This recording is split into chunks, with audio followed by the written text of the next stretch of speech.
Well, it's been a hell of a 7 to 10 days for Colin Craig.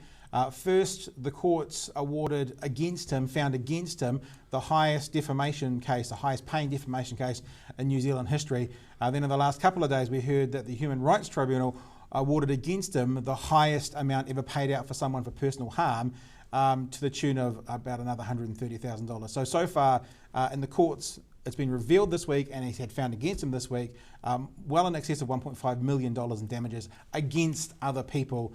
Colin Craig's political career seems to be over, but political editor Dean McKenzie for the ODT, what a weird story this has been for the last couple of years. It has been. I mean, it just keeps plunging the depths. I mean, the Conservative Party, which was nothing without Colin Craig's money, they brought in a range of ultra right-wing sort of lock them up, throw the key away people, and yet when it came to light that Craig was suspect behaviour, they wanted to dump him straight away, and it's just bizarre. He won't go away, basically.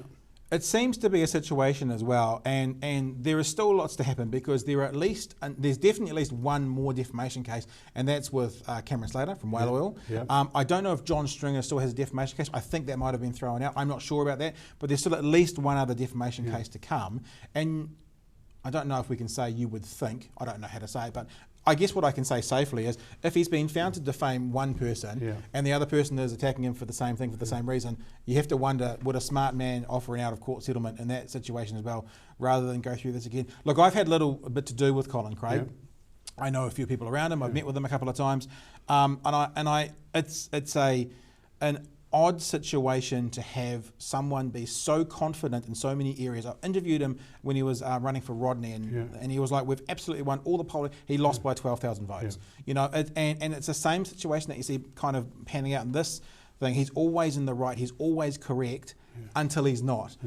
And what I want to know, actually, and I don't know this yet, is what this Jordan Williams decision means, because it was found in favour of Jordan Williams, and the basic situation, or the basic accusation, was Jordan Williams was saying that Colin Craig had lied about him. Now, does that mean these, and I'll still say alleged texts because we haven't seen them, does that mean that the jury thinks that these texts are real? Or because Jordan Williams was saying that these texts are real? So I'm still a bit confused about what it actually means, but I guess what they're saying is we believe that Colin Craig told lies about Jordan Williams and here's a settlement. But now I just want to unpackage that a bit, or I want someone to do it for me to actually kind of figure out what does that mean when it comes to all the accusations. Well, as I see it, is so Craig found himself in a bit of a bind when he was hit with that non-disclosure issue with Rachel McGregor. Rachel McGregor, Okay, so instead of just shutting up and making it go away, he decided to publish a pamphlet interviewing Mr. X, which actually turned out to be Colin Craig.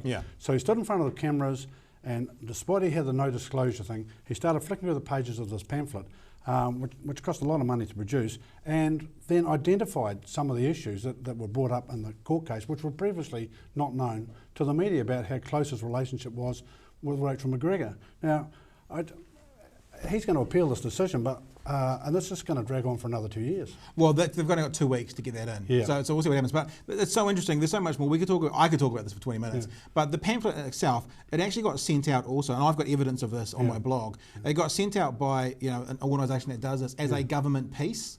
So Colin Craig told them incorrectly it was a government piece, and that's why it turned up in all the letterboxes that had no junk mail on it, because you can get a government piece to it. So he actually had lied about that, because it wasn't a government piece; it was a private citizen.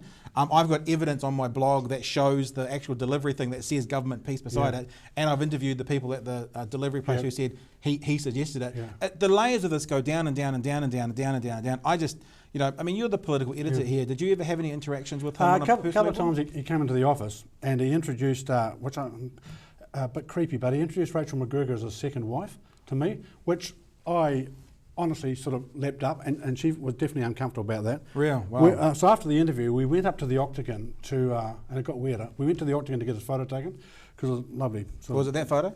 No. Because that's the best photo in the world. Please bring in some soap and water. I need to wash my hands. No, so while he was there, he wasn't happy with how he looked, and he has got a blotchy skin. So McGregor got her makeup kit out and made him up for our photographer. So we were buckling around there for 15 minutes while he had his makeup applied and made sure that all his pimples and acne and stuff were covered up, and she did that. It was just really strange. Just to wrap up, Barry Soper from News Talk ZB wrote a piece calling Colin Craig the new Bill Clinton. This is what he said, quote, Colin Craig's the Bill Clinton of New Zealand politics. They're both eminently suited to the business of politics because they have one thing in common that no one could argue with, the thickness of their skin, and they both have wives who it would seem are willing to stand by their men come what may. Now, the one thing I would disagree with Barry Soper on with his opinion piece here, calling him Bill Clinton, is the one big difference is America likes Bill Clinton.